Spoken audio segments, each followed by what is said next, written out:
Hi, this is another video from Alex. In this video, I'm going to show you a few features from PLC Logic Prover version 0.1.12. I'm going to show you about that description option when you can have hide and show the description so doesn't clutter your config.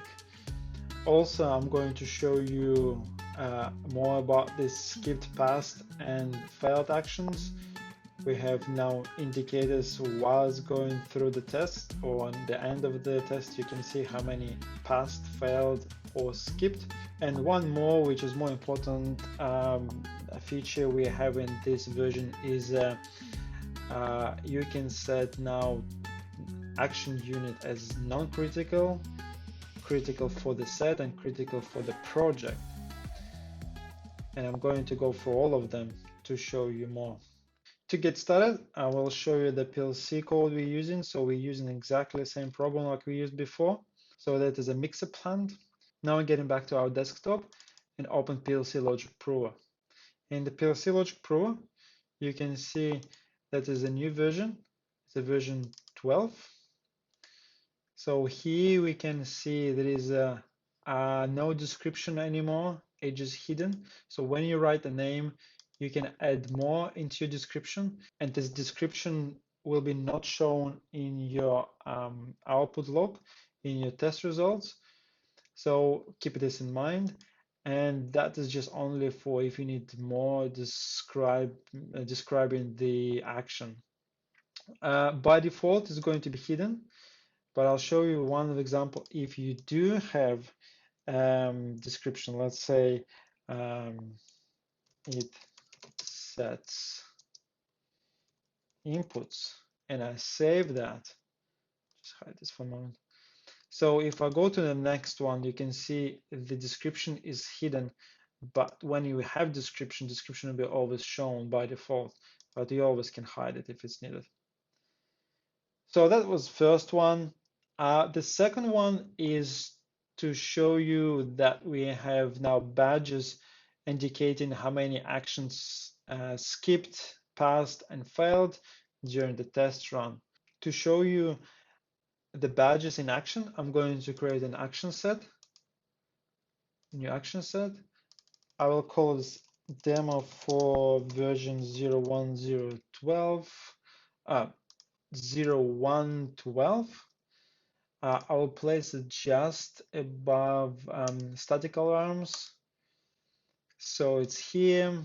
I'm going to add first action, let's say set tag values, but it's going to be skipped action. Let's place inside, and we have to create a tag here, which is going to disabled, and we save this. So by doing this, I disable the action. The action set's going to run. Let's see how it shows. It showed me the grayed out. Let's run the test and I'll see how it looks. So now we have 0 skipped and 12 passed in our output log. So it started, it went through all of the disabled action sets. Now it's going through the enabled action sets and few tests. And now we can see here that is our new action set demo for version 0.1.12. And it is showed me as a skipped action is disabled. And this badge showed me that is one action skipped and another 12 will pass.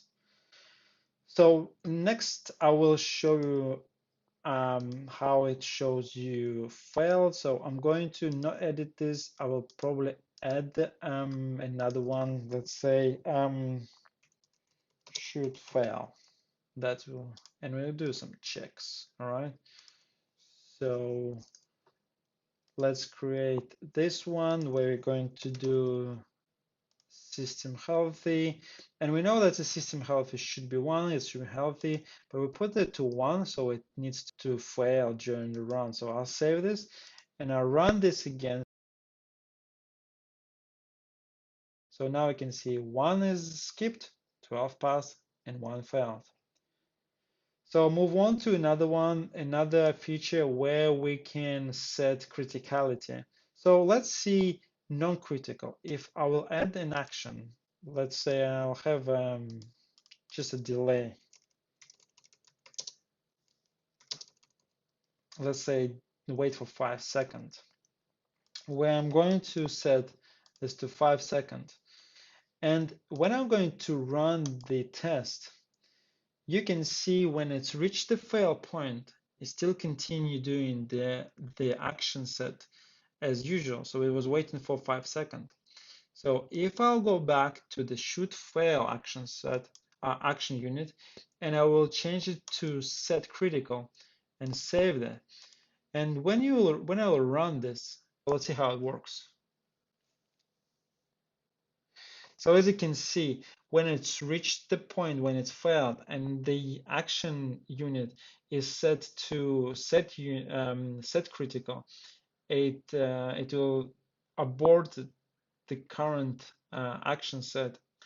And last one, which I'm going to show you, is that is project critical. So at that point, when I save this, when it will reach the point when it is failed, it stops whole project. So let's run it and see how it looks in output log.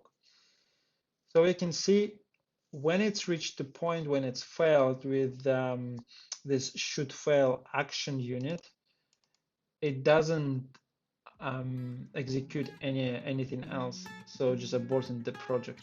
That's it for now. Enjoy using this and see you next time. Bye bye.